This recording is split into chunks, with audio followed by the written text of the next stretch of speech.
Cordial saludo para todos ustedes. Como acaban de leer en el intro, vamos a hablar sobre la relación del trastorno de la personalidad paranoide. Desde este punto es bastante importante resaltar que nos vamos a basar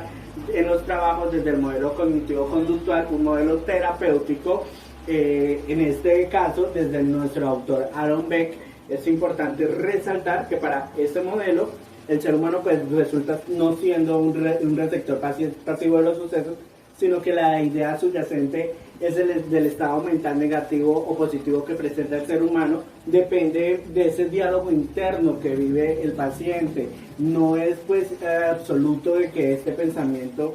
interno del ser humano, pero en gran parte, digamos que pues básicamente hace referencia a situaciones del pasado, del presente o del futuro, que según cómo se interpreten o cómo se le logre ese significado mediante ese diálogo interno del ser humano, se puede reflejar en las emociones que se presentan. También es importante indicar que los pacientes con ese tipo de trastorno suelen ser pues básicamente pacientes con desconfianza y suspicacia general hacia las personas de su entorno, de forma de que pues estas intenciones de los pacientes son interpretadas como como maliciosas. A este trastorno básicamente pertenece a un grupo donde se identifica pues este trastorno en el DSM-5. Es importante indicar que este trastorno de la personalidad en el entorno del ámbito clínico es muy difícil de encontrar. Pero pues cuando se encuentra este tipo de pacientes con este tipo de trastorno, resulta siendo bastante relativo e importante para pues todo este entorno de atención clínica de los pacientes que presentan este tipo de, llamémoslo de alguna manera, patología. En este desarrollo de la actividad se cuenta con una particularidad que es pues básicamente un caso de contextualización de un paciente de nombre Fernando Cuellar. Fernando tiene 39 años de edad, él tiene 4 hijos, ha tenido 2 matrimonios, es de religión católica, está casado, vive en la ciudad de Villavicencio, y es importante resaltar que durante la infancia Fernando Cuellar fue testigo de la infidelidad que su madre Rosa sostenía contra su padre. Esto lo realizaba con el patrón de las actividades laborales de Rosa. Luego Rosa abandona por completo la familia, se va, abandona este núcleo familiar. Cuando el padre se da cuenta de esta infidelidad, posteriormente este señor muere, y en palabras de Fernando, él cree que muere porque se sentía muy triste, o en resumidas cuentas, porque muere de pena moral, en las palabras que da Fernando por esta situación. Durante el primer matrimonio, Fernando se casó con Marcela, tuvo 2 hijos, Emanuel, y en el 2009 tuvieron a Martina. Él considera que Martina no es su hija, toda vez que durante todo el tiempo de matrimonio él llevaba apuntando de manera muy precisa las fechas de menstruaciones de Marcela. Pero aún así, cuando se le invitó a hacer una prueba de ADN, no permitió, sino que pues de otra manera pues reconoció la paternidad de esta niña. Y debido a todo este grado de alta desconfianza que se presentaba durante esta relación, se generó una crisis matrimonial entre Fernando y Marcela, y conllevó pues a un divorcio definitivo. En la actualidad pues Fernando ya tiene una nueva relación matrimonial y se encuentra casado con Laura, pues también tienen 2 hijos. La desconfianza de Fernando ha continuado, de manera que ha hecho de que Laura pues no abandone su trabajo. En la actualidad Laura realiza actividades de benefacción, especialmente pues a fundaciones de niños. Fernando considera que todo este tipo de actividades, este tipo de trabajos, Laura los hace para ser infiel, para verse con alguien. Entonces el grado de desconfianza cada vez es más grande por parte de Fernando. Es importante pues también resaltar que Fernando no llega a esta consulta por voluntad propia, sino que pues llega influenciado por su esposa, y pues en ese orden de ideas se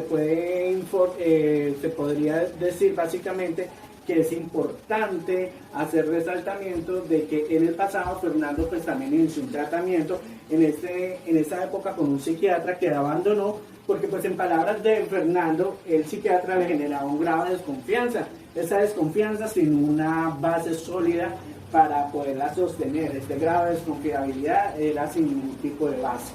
Fernando presenta características claras que están especificadas en el DSM-5, y pues esta descripción del manual del caso de Fernando,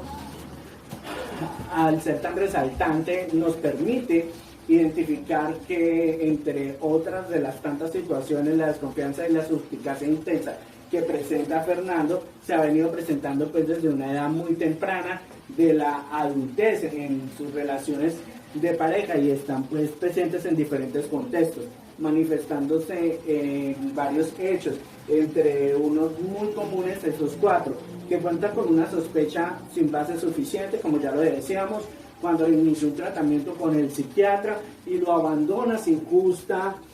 sin tener una sólida base de justificación de esta desconfianza que le generaba pues el terapeuta, que en este caso era el psiquiatra, sin unas bases suficientemente creíbles. Otra de las características de Fernando es que pues él cuenta con muy poca disposición para confiar en los demás. Entonces, debido a este miedo injustificado, y en el caso particular de Fernando, pues él desconfía de las personas, no comenta nada a nadie porque cree que todo ese tipo de información la pueden utilizar para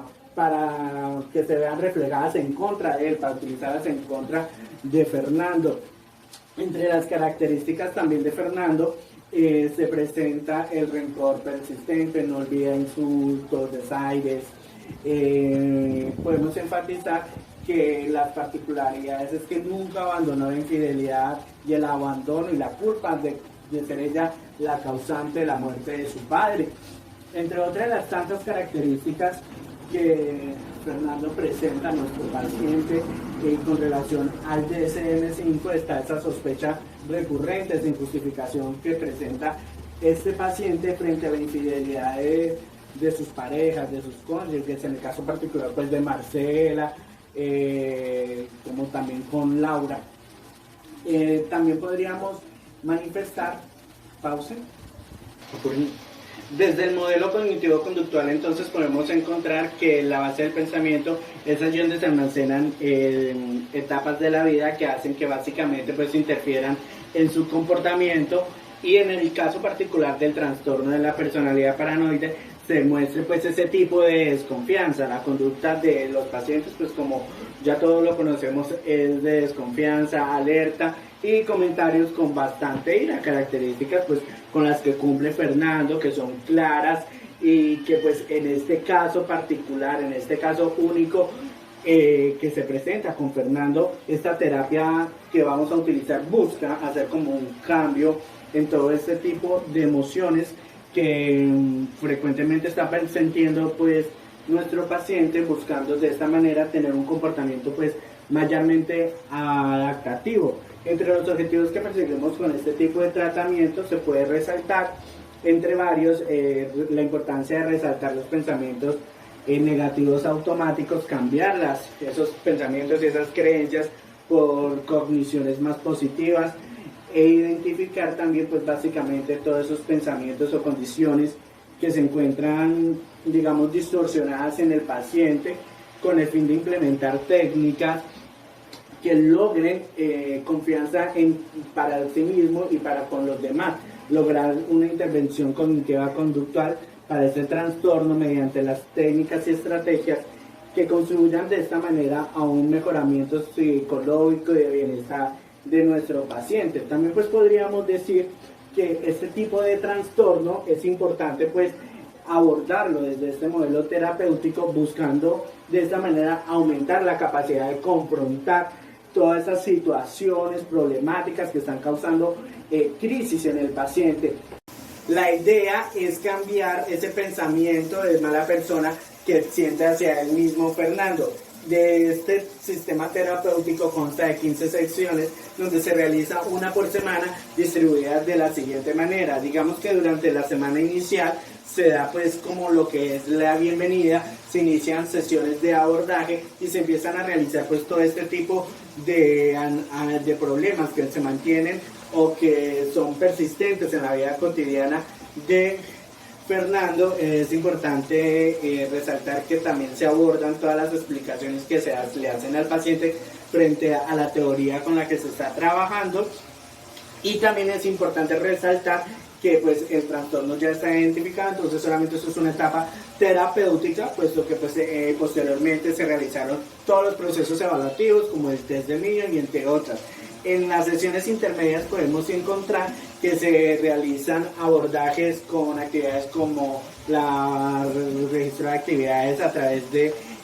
la flecha ascendente, por ejemplo, y en las sesiones finales se le realiza o se le entrega a Fernando una agenda con un nuevo modelo de hábitos de vida para que pues encuentre una mayor significancia en los acontecimientos de la vida, de manera de mantenerlos en todo el proceso y a futuro para que se conserven, de manera de que nuestro paciente tenga una mejor calidad de vida y logre un mayor bienestar personal en su ámbito familiar y en todo el entorno que lo rodea.